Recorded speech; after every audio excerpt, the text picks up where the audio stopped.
Friends, कैसे हैं आप सब। एक बार फिर से आपको स्वागत है आपके अपने यूट्यूब चैनल हक आपका। तो फ्रेंड्स, जैसा कि आप सब जानते हैं, हम अपने प्रैक्टिस सेट कर रहे हैं और आप ये भी जानते हैं कि डीएसएसबी के पेपर की डेट आउट हो चुकी है और आपका टाइम कम है और ऐसे में हम उसके लिए भी प्रैक्टिस करेंगे यहाँ पर। ओके, तो उसके लिए भी आपके क्वेश्चंस इंपॉर्टेंट होंगे। एलटी के लिए भी आपका प्रैक्टिस सेट है और डीएसएसबी के लिए भी। तो अगर आप फर्स्ट टाइम चैनल पर आए हैं तो चैनल सब्सक्राइब जरूर करना। आई होप आपने चैनल सब्सक्राइब कर लिया होगा। तो शुरू करते हैं अपनी आज की क्लास और अपने आज के प्रैक्टिस सेट को। देखिए, अगर आप चैनल को सब्सक्राइब कर लेते हैं तो मैं भी मोटिवेट होती हूँ, मुझे भी मोटिवेशन मिलता है आपके लिए वर्क करने का। तो प्लीज आपसे रिक्वेस्ट है कि चैनल को सब्सक्राइब जरूर करें। तो शुरू करते हैं अपनी आज की क्लास। और फर्स्ट क्वेश्चन है हमारा, सूची एक को सूची दो से सुमेलित कीजिए और सूचियों के नीचे दिए गए कोड से सही उत्तर का चयन कीजिए। तो सूची एक में आपके स्थान दे रखे हैं। हड़प्पा के जो आपके उत्खनन करता थे, ये कौन थे आपके? दयाराम साहनी थे। हड़प्पा के उत्खननकर्ता थे दयाराम साहनी। हस्तिनापुर के उत्खननकर्ता कौन थे आपके? बीबी लाल। तक्षशिला के आपके जॉन मार्शल और कौशाम्बी के आपके एनजी मजूमदार। तो करेक्ट आंसर क्या हो जाएगा यहाँ पर? आपका ऑप्शन सी हो जाएगा करेक्ट आंसर। नेक्स्ट क्वेश्चन पे आएंगे। नेक्स्ट क्वेश्चन क्या है हमारा? नीचे दी गई कोड का उपयोग करते हुए सूची एक तथा सूची दो को सुमेलित कीजिए। सूची एक में आपके संवैधानिक प्रावधान दे रखे हैं, दूसरी सूची में उनके स्रोत दिए गए हैं कि ये प्रावधान आपके कहाँ से लिए गए हैं। तो विधि का शासन जो है ये आपके कहाँ से लिया गया है? विधि का शासन लिया गया है आपके इंग्लैंड से। विधि द्वारा स्थापित प्रक्रिया ये आपके कहाँ से ली गई है? ये आपके जापान से लिया गया है। राष्ट्रपति के विचारार्थ राज्यपाल द्वारा विधेयक सुरक्षित रखना ये आपके कनाडा से। और विस्तृत उभयनिष्ठ सूची ये आपके ऑस्ट्रेलिया से। तो करेक्ट आंसर क्या हो जाएगा यहाँ पर? आपका ऑप्शन बी हो जाएगा आपका correct answer. Okay, next question पे आएंगे। नेक्स्ट क्वेश्चन क्या है हमारा? सूची एक और सूची दो से सुमेलित कीजिए और नीचे दिए गए कोड से सही उत्तर चुनिए। सूची एक में पहाड़ी दे रखी है, दूसरी सूची में उनके राज्य दे रखे हैं। तो आपको बताना है कि ये पहाड़ियां आपके कहाँ पर यानी कि कौन से राज्य में अवस्थित हैं। तो गारो की पहाड़ियां आपके कहाँ पर स्थित हैं? ये आपके स्थित है मेघालय में। मिरी पहाड़ियां कहाँ पर स्थित है? ये आपके अरुणाचल प्रदेश में। कोलई मलाई की पहाड़ियां स्थित है आपके तमिलनाडु में। और डालमा की पहाड़ियां हैं आपके झारखंड में। तो करेक्ट आंसर हो जाएगा यहाँ पर आपका ऑप्शन ए। नेक्स्ट क्वेश्चन पे आते हैं। नेक्स्ट क्वेश्चन क्या है हमारा? निम्न कथन पर तथा उससे निकाले गए निष्कर्ष पर विचार करिए तथा बताइए कि कौन सा निष्कर्ष सही है। कथन है आपका, भरी हुई गाड़ी यानी कि कार को चलाने में उसे चलायमान रखने के लिए आवश्यक ताकत से अपेक्षाकृत अधिक ताकत से धक्का देना पड़ता है। तो इसका निष्कर्ष क्या है आपका? क्या निष्कर्ष निकलेगा इसका? किसी चलायमान वस्तु का भार कम होता है, प्रारंभ में पहिए फिसलने लगते हैं।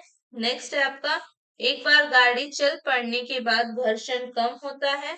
और नेक्स्ट है आपका, अभ्यास से निपुणता प्राप्त होती है। तो यहाँ पर आपका करेक्ट आंसर हो जाएगा ऑप्शन सी, एक बार गाड़ी चल पड़ने के बाद घर्षण कम होता है। ओके, तो ऑप्शन सी आपका हो जाएगा यहाँ पर करेक्ट आंसर। नेक्स्ट क्वेश्चन पे आएंगे। नेक्स्ट क्वेश्चन क्या है हमारा? निम्नलिखित में से कौन सा भारत में भूमि सुधार का हिस्सा नहीं है? तो इसमें आपको बताने की इसमें से कौन सा भारत में भूमि सुधार का हिस्सा नहीं है। जमींदारी प्रथा का उन्मूलन, भूमि जोतों की अधिकतम सीमा निर्धारण करना, नेक्स्ट है काश्तकारी सुधार, नेक्स्ट है आपका बहुफसलीय योजना। तो करेक्ट आंसर क्या हो जाएगा यहाँ पर आपका? ऑप्शन डी आपका करेक्ट आंसर हो जाएगा बहुफसलीय योजना। ऑप्शन डी आपका करेक्ट हो जाएगा बहुफसली योजना। भारत में आजादी के समय एक ऐसी कृषि व्यवस्था मौजूद थी जिसमें भूमि का स्वामित्व कुछ हाथों में केंद्रित था। अतः देश को समृद्ध बनाने हेतु भूमि सुधार को अति आवश्यक माना गया तथा इस हेतु जमींदारी प्रथा का उन्मूलन, भूमि जोत की अधिकतम सीमा का निर्धारण एवं काश्तकारी सुधार के कार्यक्रम अपनाए गए। तो ऑप्शन डी आपका करेक्ट आंसर हो जाएगा नेक्स्ट क्वेश्चन पे आएंगे। नेक्स्ट क्वेश्चन क्या है हमारा, मिलिंद पन्हु राजा मिलिंद तथा एक बौद्ध भिक्षु के मध्य संवाद के रूप में है।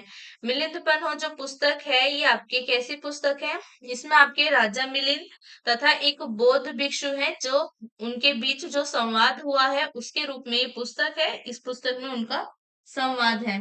अब जो वो बौद्ध भिक्षु थे जिनके साथ राजा मिलिंद का संवाद हुआ, वो बौद्ध भिक्षु कौन थे? कौन थे? नागार्जुन थे, नागसेन थे, या आपके कुमारिल भट्ट थे, या आपके नाग भट्ट थे। तो करेक्ट आंसर क्या हो जाएगा यहाँ पर आपका? ऑप्शन बी हो जाएगा करेक्ट आंसर। वो थे आपके नागसेन। पाली ग्रंथ पाली ग्रंथ मिलिंद पन्हु में बौद्ध भिक्षु नागसेन तथा हिंद यवन शासक मिनाडर यानी मिलिंद के मध्य संवाद है। तो करेक्ट आंसर हो जाएगा आपका ऑप्शन बी, वो बौद्ध भिक्षु थे नागसेन और मिलिंद कौन थे आपके? हिंद यवन शासक मिनाडर, जिसको मिलिंद भी कहते हैं, उनके संवाद के रूप में आपकी पुस्तक है मिलिंद पन्हु। तो करेक्ट आंसर क्या हो जाएगा यहाँ पर आपका? ऑप्शन बी हो जाएगा करेक्ट आंसर। नेक्स्ट क्वेश्चन पाएंगे। नेक्स्ट क्वेश्चन क्या है हमारा, सूची 1 को सूची 2 के साथ सुमेलित कीजिए तथा सूचियों के नीचे दिए गए कूट से सही उत्तर को चुनिए। तो यहाँ पर आपको दोनों सूचियों को सुमेलित करना है और कूट के माध्यम से अपना आंसर बताना है।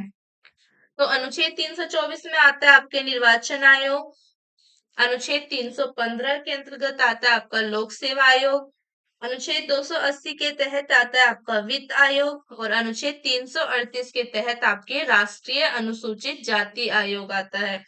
324 निर्वाचन आयोग, 315 लोक सेवा आयोग, 280 वित्त आयोग और आपका 338 राष्ट्रीय अनुसूचित जाति आयोग। तो करेक्ट आंसर क्या हो जाएगा यहाँ पर आपका? ऑप्शन ए हो जाएगा करेक्ट आंसर। नेक्स्ट क्वेश्चन पे आते हैं। नेक्स्ट क्वेश्चन क्या है हमारा, निम्नलिखित में से कौन एक सुमेलित नहीं है?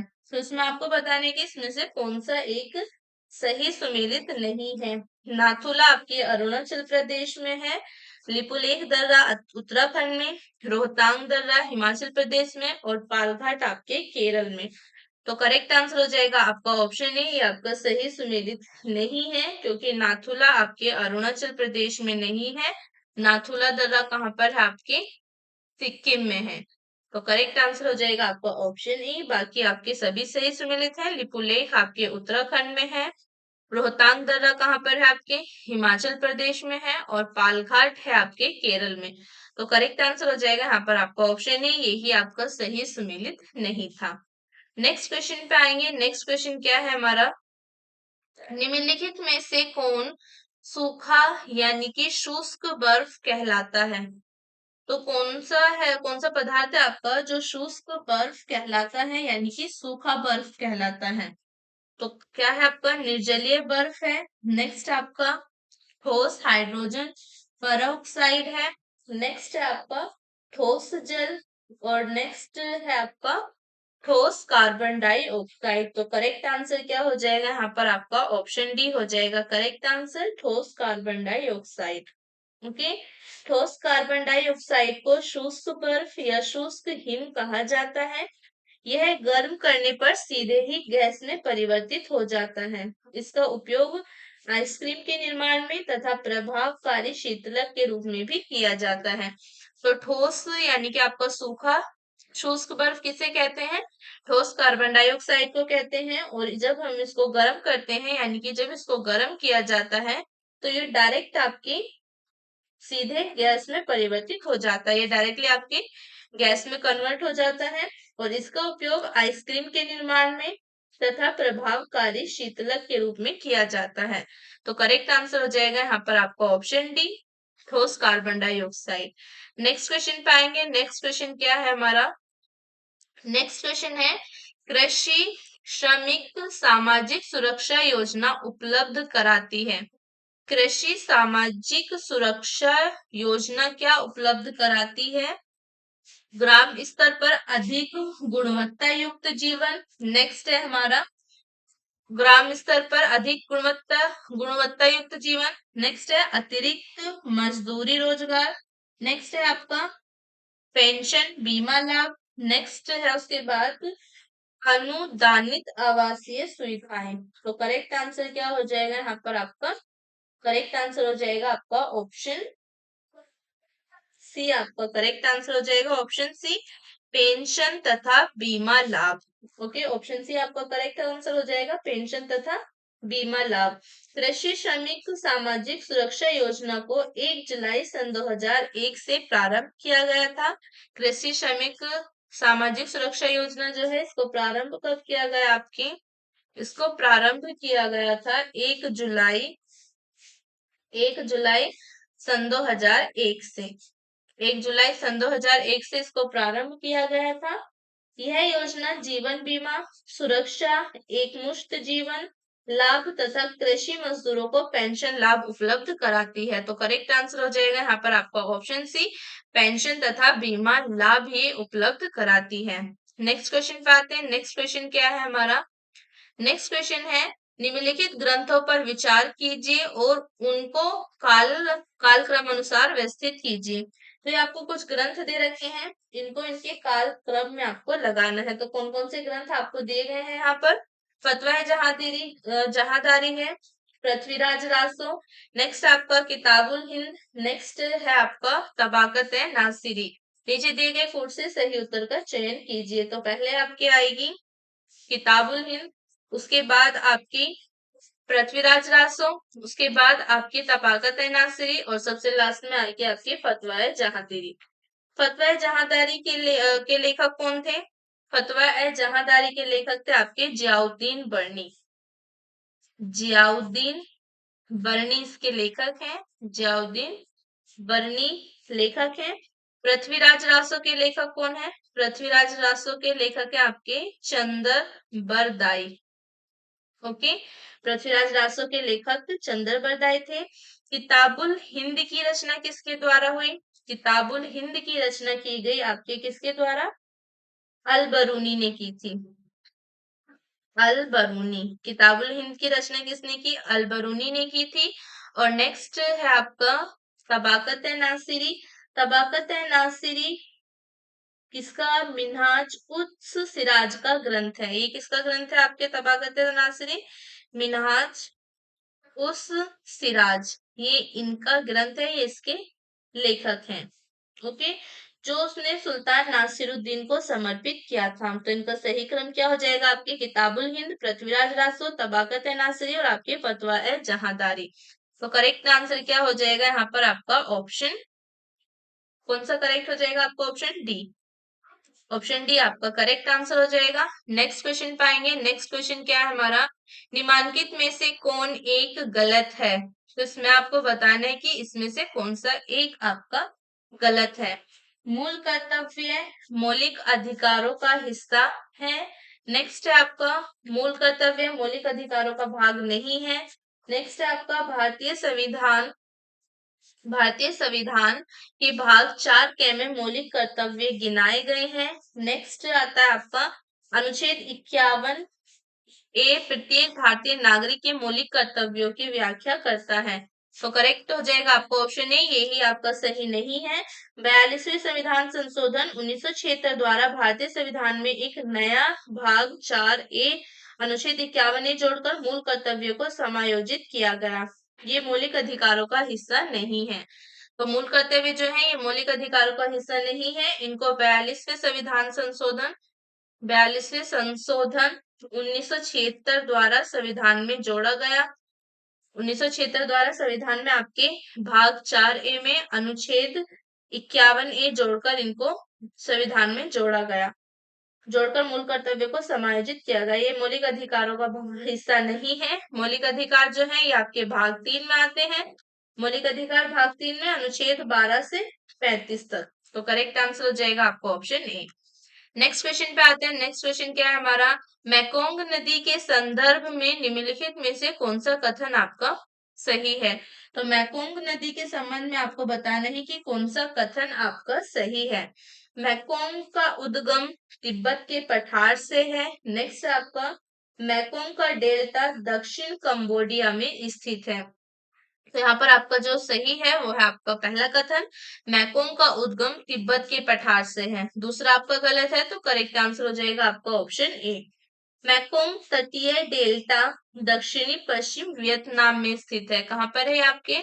दक्षिण पश्चिमी दक्षिण पश्चिमी वियतनाम में स्थित है इसका डेल्टा, जहां मैकोंग नदी दक्षिण चीन सागर तक पहुंचती है। यह तिब्बत के पठार से निकलती है तथा आपके 4,909 किलोमीटर प्रवाहित होकर दक्षिण चीन सागर में गिरती है, और ये आपके 6 देशों से होकर निकलती है। 6 देशों से होकर निकलती है। मैकोंग नदी जो है ये आपके 6 देशों से होकर निकलती है। कौन कौन से देश है वो आपके? चीन है। कौन कौन से देश है वो आपके? चीन है, म्यांमार है, चीन, म्यांमार, लाओस, चीन, Myanmar, Laos, Thailand, Thailand. Next है आपका कंबोडिया, कंबोडिया और आपका वियतनाम। तो करेक्ट आंसर हो जाएगा यहाँ पर आपका ऑप्शन है। आपका पहला कथन ही सही है कि मैकोंग का उद्गम तिब्बत के पठार से है। नेक्स्ट क्वेश्चन पे आएंगे। नेक्स्ट क्वेश्चन क्या है हमारा? जलीय पौधा जिसे प्राय जल प्लावित धान के खेत में जैव उर्वरक के रूप में लाया जाता है वह है। ऐसा कौन सा जलीय पौधा है जिसे धान के खेतों में जैव उर्वरक के रूप में प्रयोग में लाया जाता है? वोल्फिया, एजोला, नेक्स्ट है आपका ट्रापा, नेक्स्ट आपका लैमना। तो करेक्ट आंसर क्या हो जाएगा यहाँ पर आपका? ऑप्शन बी हो जाएगा करेक्ट आंसर, एजोला। धान खेतों में एजोला का जैव उर्वरक के रूप में प्रयोग किया जाता है क्योंकि इसमें नाइट्रोजन स्थिरीकरण की क्षमता होती है। एजोला के अंदर आपके नाइट्रोजन नाइट्रोजन स्थिरीकरण की नाइट्रोजन स्थिरीकरण स्थिरीकरण की क्षमता इसके अंदर पाई जाती है। तो करेक्ट आंसर हो जाएगा आपका ऑप्शन बी, एजोला को यूज किया जाता है क्योंकि इसके अंदर नाइट्रोजन स्थिरीकरण की क्षमता पाई जाती है। नेक्स्ट क्वेश्चन पे आएंगे। नेक्स्ट क्वेश्चन क्या है हमारा? केंद्रीय खाद्य तकनीकी अनुसंधान संस्थान स्थित है, तो ये आपके कहाँ पर स्थित है? बेंगलुरु में, मैसूर में, चेन्नई में या आपके हैदराबाद में? तो केंद्रीय खाद्य तकनीकी अनुसंधान संस्थान आपके कहाँ पर स्थित है? करेक्ट आंसर क्या हो जाएगा यहाँ पर आपका? करेक्ट आंसर हो जाएगा आपका ये स्थित है ऑप्शन बी यानी कि मैसूर में। ओके, केंद्रीय खाद्य प्रौद्योगिकी अनुसंधान संस्थान यानी कि centre for technological research institute ही आपके मैसूर में स्थित है। नेक्स्ट क्वेश्चन पे आते हैं। तो करेक्ट आंसर आपका ऑप्शन बी हो जाएगा। नेक्स्ट क्वेश्चन पे आएंगे। नेक्स्ट क्वेश्चन क्या है हमारा? बुरहान उल मुल्क सादात खान के संदर्भ में निम्नलिखित कथनों में से कौन सा या कौन से कथन आपके सही हैं? तो क्या क्या कथन यहाँ पर आपको दिए गए हैं? अवध के स्वतंत्र राज्य का संस्थापक सादत खान था। नेक्स्ट है आपका, उसने सैयद बंधुओं के विरुद्ध षड्यंत्र में भाग लिया था। नीचे दिए गए कोड का उपयोग कर सही उत्तर का चयन कीजिए। तो यहाँ पर आपका करेक्ट आंसर हो जाएगा, पहला कथन भी आपका सही है, अवध के स्वतंत्र राज्य का संस्थापक सादत खान था। और नेक्स्ट आपका दूसरा कथन भी सही है, उसने सैयद बंधुओं के विरुद्ध षड्यंत्र में भाग लिया था। तो ऑप्शन बी आपका करेक्ट आंसर हो जाएगा। एक और दो दोनों ही कथन आपके सही हैं। मुगल सम्राट मोहम्मद शाह के शासनकाल में अवध के स्वतंत्र राज्य का निर्माण हुआ। इस राज्य का संस्थापक सादत खान था। सैयद बंधुओं के विरुद्ध रचे गए षड्यंत्र में सादत खान ने सम्राट मोहम्मद शाह का पक्ष लिया था। उसके इस कार्य से प्रसन्न होकर मोहम्मद शाह ने उसे 5 हजारी तथा 7 हजारी का मनसब दिया और बुरहान उल मुल्क की उपाधि से विभूषित किया। तो करेक्ट आंसर हो जाएगा आपका ऑप्शन बी।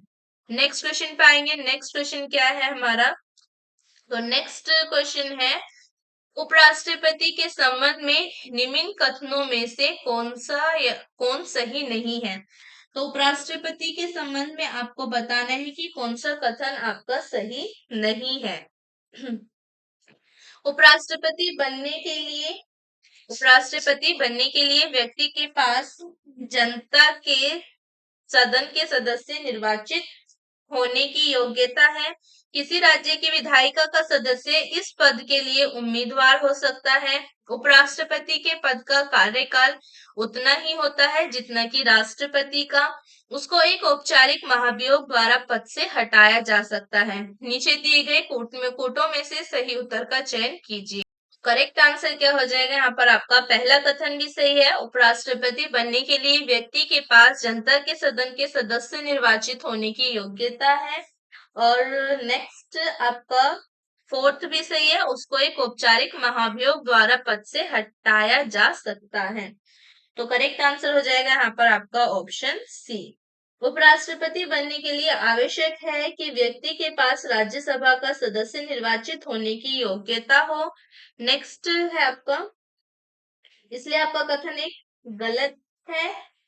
उपराष्ट्रपति उपराष्ट्रपति को राज्यसभा में प्रस्तुत एवं सामान्य बहुमत से पारित संकल्प जिसे लोकसभा सहमत हो उससे आपके हटाया जा सकता है, क्योंकि औपचारिक महाभियोग में विशेष बहुमत की आवश्यकता होती है। तो पहला और चौथा कथन आपके गलत है, क्योंकि यहाँ पर हमें देखना था कि कौन से कथन आपके सही नहीं है। तो दूसरा तीसरा आपके सही है, पहला चौथा आपका गलत है।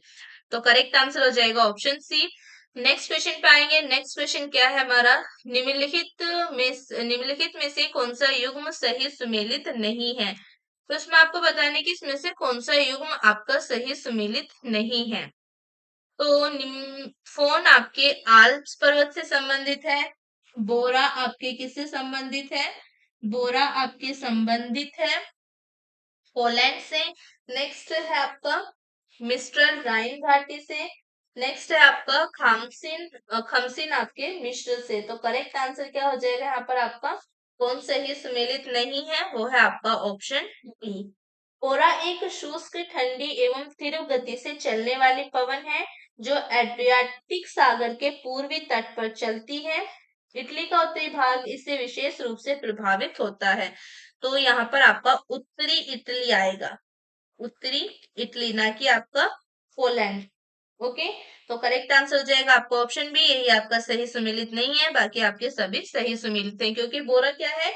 ये एक शुष्क ठंडी एवं तीव्र गति से चलने वाली पवन है जिससे खासकर आपके उत्तरी इटली प्रभावित होता है।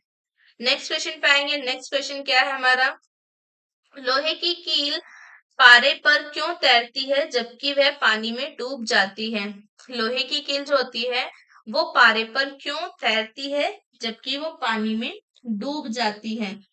तो लोहे की पारे से रासायनिक क्रिया की प्रवृत्ति पानी की तुलना में कम होने के कारण। नेक्स्ट है आपका लोहे का भार पानी से अधिक है तथा पारे से कम। नेक्स्ट है आपका लोहे का घनत्व पानी से अधिक है तथा पारे से कम। पारा पानी से भारी है। तो करेक्ट आंसर क्या हो जाएगा यहाँ पर आपका? ऑप्शन सी हो जाएगा करेक्ट आंसर। लोहे का घनत्व पानी से अधिक है तथा पारे से कम है। लोहे की कील पारे यानी कि मर्क्यूरी पर तैरती है किंतु पानी में डूब जाती है। इसका कारण यह है कि पारा यानी कि मर्क्यूरी का अपेक्षित घनत्व रिलेटिव डेंसिटी लोहे के अपेक्षित घनत्व से अधिक होता है, जबकि पानी का लोहे से कम होता है। तो करेक्ट आंसर क्या हो जाएगा यहाँ पर आपका? ऑप्शन सी हो जाएगा करेक्ट आंसर। नेक्स्ट क्वेश्चन पे आएंगे। नेक्स्ट क्वेश्चन क्या है हमारा? सूची 1 को सूची 2 से सुमेलित कीजिए तथा नीचे दिए गए कूट से सही उत्तर का चयन कीजिए। तो सूची 1 में आपके तेल शोधनशालाएं दे रखी हैं, दूसरी सूची में दे रखे हैं राज्य। तो बरौनी आपके कहाँ पर स्थित है? बरौनी है आपके बिहार में। नेक्स्ट क्या है आपका? बरौनी बिहार में है। बेंगई गांव कहाँ पर है आपके? असम में। बीना कहाँ पर है आपकी? बीना है मध्य प्रदेश में और कोयली है आपके गुजरात में। तो करेक्ट आंसर हो जाएगा यहाँ पर आपका ऑप्शन बी। नेक्स्ट क्वेश्चन पे आएंगे। नेक्स्ट क्वेश्चन क्या है हमारा?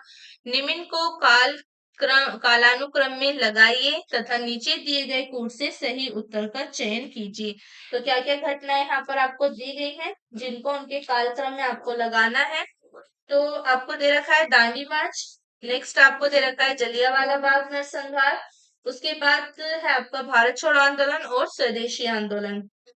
तो पहले आपका आएगा स्वदेशी आंदोलन, उसके बाद आपका आएगा, पहले स्वदेशी आंदोलन है, उसके बाद आएगा आपका जलियांवाला बाग नरसंहार, जलियांवाला बाग, उसके बाद आएगा आपका भारत छोड़ो आंदोलन और सबसे लास्ट में आएगा आपके दांडी मार्च। ओके, स्वदेशी आंदोलन कब हुआ आपके 1905 में हुआ स्वदेशी आंदोलन। भारत छोड़ो आंदोलन कब हुआ आपके 1942 में। जलियांवाला बाग नरसंहार हुआ आपके 1913 में, सॉरी 1919 में हुआ, ये आपके 1919 में हुआ।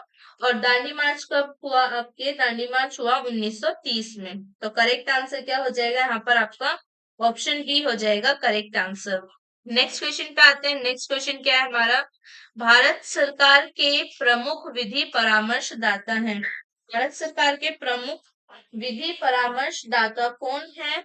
सॉलिसिटर जनरल ऑफ इंडिया, उच्चतम न्यायालय के मुख्य न्यायाधीश, सचिव विधि मंत्रालय, नेक्स्ट आपका अटॉर्नी जनरल ऑफ इंडिया।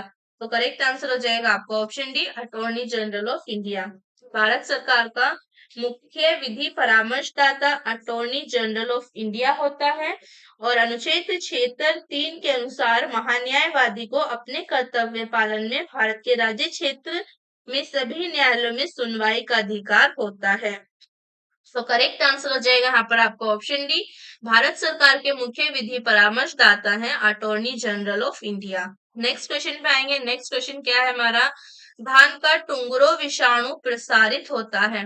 धान का जो टुंगरो विषाणु होता है वो आपके किसके द्वारा प्रसारित होता है, तना छेदक द्वारा, गंधी बग द्वारा, नेक्स्ट आपका गाल मिज द्वारा, नेक्स्ट आपका हरी पत्ती के फुद के द्वारा। तो करेक्ट आंसर क्या हो जाएगा यहाँ पर आपका ऑप्शन डी, हरी पत्ती के फुद के द्वारा। टुंगरो दक्षिण पूर्व एशिया में पाया जाने वाला धान का एक रोग है। इस रोग का कारक दो विषाणुओं का समूह है, एक तो आरटीवीएस है आपका और दूसरा है आरटीबीवी। ये दोनों ही विषाणु एक साथ हरी पत्ती के फुद के द्वारा प्रसारित होते हैं। तो करेक्ट आंसर हो जाएगा यहाँ पर आपका ऑप्शन डी। नेक्स्ट क्वेश्चन पे आएंगे। नेक्स्ट क्वेश्चन क्या है हमारा, निम्नलिखित कथनों पर विचार कीजिए।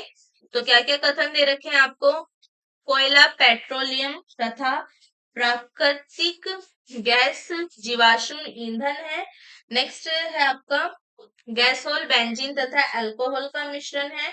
नेक्स्ट आपका भूतापीय ऊर्जा एक अपारंपरिक ऊर्जा स्रोत है। नेक्स्ट आपका गोबर गैस में मुख्यतः मीथेन होती है। तो यहाँ पर आपका करेक्ट आंसर क्या हो जाएगा, पहला कथन आपका सही है, कोयला पेट्रोलियम तथा प्राकृतिक गैस जीवाश्म ईंधन है।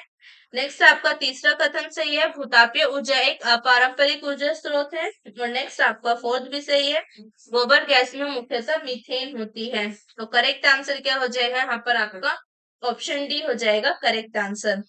कोयला खनिज तेल एवं प्राकृतिक गैस ऊर्जा के अनवीकरणीय स्रोत हैं, इन्हें जीवाश्म ईंधन भी कहा जाता है। गैसोल या ईथेन एक ईंधन है जो 10% निर्जल एथेनॉल तथा 90% गैसोलीन का मिश्रण है।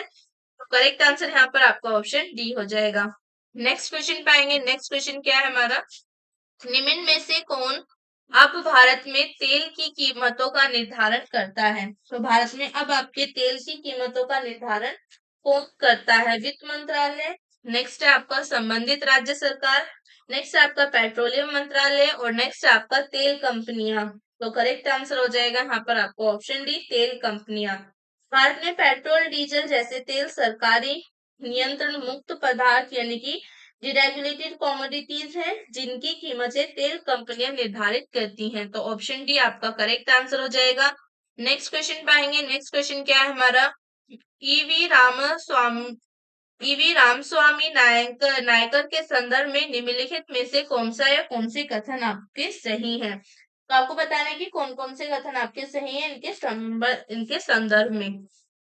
तो पहला आपके, उन्होंने असहयोग आंदोलन में हिस्सा लिया। नेक्स्ट आपका, उन्होंने वर्ष 1925 में कांग्रेस छोड़ दी। तो पहला कथन भी आपका सही है, उन्होंने असहयोग आंदोलन में हिस्सा लिया। नेक्स्ट आपका दूसरा भी सही है, उन्होंने वर्ष 1925 में कांग्रेस छोड़ दी। तो करेक्ट आंसर क्या हो जाएगा यहाँ पर आपका ऑप्शन ए हो जाएगा आपका, दोनों एक और दो दोनों ही आपके सही है। ईवी रामस्वामी नायकर ने असहयोग आंदोलन में भाग लिया था। वर्ष 1925 में उन्होंने कांग्रेस छोड़ दी थी क्योंकि उनका मानना था कि पार्टी ने अपने नेतृत्व में गैर ब्राह्मणों की उपेक्षा की थी? केरल में वाइकोम नामक गांव में ईवी रामास्वामी नायकर एवं अन्य के नेतृत्व में मंदिर प्रवेश को लेकर आंदोलन प्रारंभ हुआ। तो करेक्ट आंसर हो जाएगा यहाँ पर आपका ऑप्शन ए। नेक्स्ट क्वेश्चन पाएंगे। नेक्स्ट क्वेश्चन क्या है हमारा, लोकसभा अध्यक्ष को उसके कार्यकाल की समाप्ति के पूर्व पद से हटाया जा सकता है, प्रधानमंत्री की संस्तुति पर राष्ट्रपति द्वारा। नेक्स्ट है आपका, यदि लोकसभा इस आशय का प्रस्ताव पारित कर दे। नेक्स्ट है आपका, यदि लोकसभा और प्रधानमंत्री इस प्रकार का निर्णय ले लें। नेक्स्ट है आपका, यदि संसद के दोनों सदन इस आशय का प्रस्ताव पारित कर दें। तो करेक्ट आंसर हो जाएगा यहाँ पर आपका ऑप्शन बी। करेक्ट आंसर क्या हो जाएगा यहाँ पर आपका ऑप्शन बी हो जाएगा करेक्ट आंसर, यदि लोकसभा इस आशय का प्रस्ताव पारित कर दे। अनुच्छेद 94 ग के अनुसार लोकसभा के तत्कालीन सभी सदस्यों के बहुमत से पारित संकल्प के द्वारा लोकसभा अध्यक्ष को पद से हटा सकते हैं, किंतु ऐसा संकल्प आपके तब तक पारित नहीं किया जा सकेगा जब तक इस आशय की कम से कम 14 दिन पूर्व आपके लिखित सूचना ना दी गई हो। ऐसा आशय आपके तब तक पारित नहीं होगा जब तक आपकी 14 दिन पहले इसकी लिखित सूचना ना दी गई हो। तो करेक्ट आंसर हो जाएगा यहाँ पर आपका ऑप्शन बी। नेक्स्ट क्वेश्चन पे आएंगे। नेक्स्ट क्वेश्चन क्या है हमारा, भारत के निम्न स्थानों में से कौन सा स्थान मैंग्रोव वनस्पति के लिए प्रसिद्ध है? तो कौन सा स्थान है जो मैंग्रोव वनस्पति के लिए आपका प्रसिद्ध है? काजीरंगा, साइलेंट वैली, सुंदरबन या आपके हिमालय की तराई। तो करेक्ट आंसर हो जाएगा आपका ऑप्शन सी सुंदरबन। ज्वारीय वन डेल्टा प्रदेशों तथा समुद्र के ज्वार वाले भागों में होते हैं। इन्हें मैंग्रोव वनस्पति के नाम से भी जाना जाता है। मैंग्रोव वनस्पति का सर्वाधिक क्षेत्र सुंदरबन डेल्टा में पाया जाता है। यहाँ वनों में सुंदरी वृक्ष विशेष रूप से उल्लेखनीय है। तो करेक्ट आंसर हो जाएगा आपका ऑप्शन सी। नेक्स्ट क्वेश्चन पे आते हैं। नेक्स्ट क्वेश्चन क्या है हमारा, कौन सा जैविक ऊतक उच्च वर्गीय पौधों में जैव पोषक वाहक का कार्य करता है? तो कौन सा ऊतक है, कौन सा टिश्यू है आपका? जाइलम है, नेक्स्ट है आपका फ्लोएम, नेक्स्ट कॉर्टेक्स, नेक्स्ट आपका एपिडर्मिस। तो करेक्ट आंसर हो जाएगा यहाँ पर आपका ऑप्शन बी फ्लोएम। जाइलम मुख्यतः आपके मृत कोशिकाओं से बना होता है। जाइलम जो होता है ये आपके मृत कोशिकाओं, जाइलम जो होता है ये आपके मृत कोशिकाओं का बना होता है, जबकि फ्लोएम जो है ये आपके जीवित कोशिकाओं का बना होता है, जीवित कोशिकाओं का बना होता है। ओके, जाइलम जो होता है ये आपके मृत कोशिकाओं का बना होता है और जो आपका फ्लोएम होता है ये आपके बना होता है जीवित कोशिकाओं का बना होता है। ओके, जाइलम आपकी मृत कोशिकाओं का बना होता है, फ्लोएम आपके जीवित कोशिकाओं का बना होता है। फ्लोएम पत्तियों से भोजन को पौधे के विभिन्न भागों में पहुंचाता है। तो करेक्ट आंसर हो जाएगा आपका ऑप्शन बी। नेक्स्ट क्वेश्चन पे आएंगे। नेक्स्ट क्वेश्चन क्या है हमारा, निम्नलिखित में से व्यवसाय का सामाजिक उद्देश्य है। तो व्यवसाय का सामाजिक उद्देश्य क्या है आपका? नवाचार, नेक्स्ट है आपका, नेक्स्ट क्या है रोजगार सृजन, नेक्स्ट आपका व्यावसायिक समन्वय, नेक्स्ट है आपका जोखिम प्रबंधन। तो करेक्ट आंसर क्या हो जाएगा यहाँ पर आपका ऑप्शन बी करेक्ट आंसर हो जाएगा रोजगार सृजन। व्यवसाय के सामाजिक उद्देश्य में रोजगार सृजन शामिल है। तो यहाँ पर आपका करेक्ट आंसर हो जाएगा ऑप्शन बी। तो यहाँ पर हमारी आज की क्लास खत्म होती है। आई होप आपको क्लास अच्छी लगी होगी। तो लाइक करना, शेयर करना और कमेंट कर जरूर बताना कैसी थी आज की क्लास। मिलते हैं नेक्स्ट क्लास में न्यू क्वेश्चंस के साथ, न्यू प्रैक्टिस सेट के साथ। तब तक के लिए बाय बाय। और हाँ, चैनल को सब्सक्राइब करना मत भूलना। चैनल को सब्सक्राइब कर लेना ताकि मैं आपको ऐसे ही क्वेश्चंस प्रोवाइड कराती रहूं। तो मिलेंगे नेक्स्ट क्वेश्चन में, तब तक के लिए बाय बाय।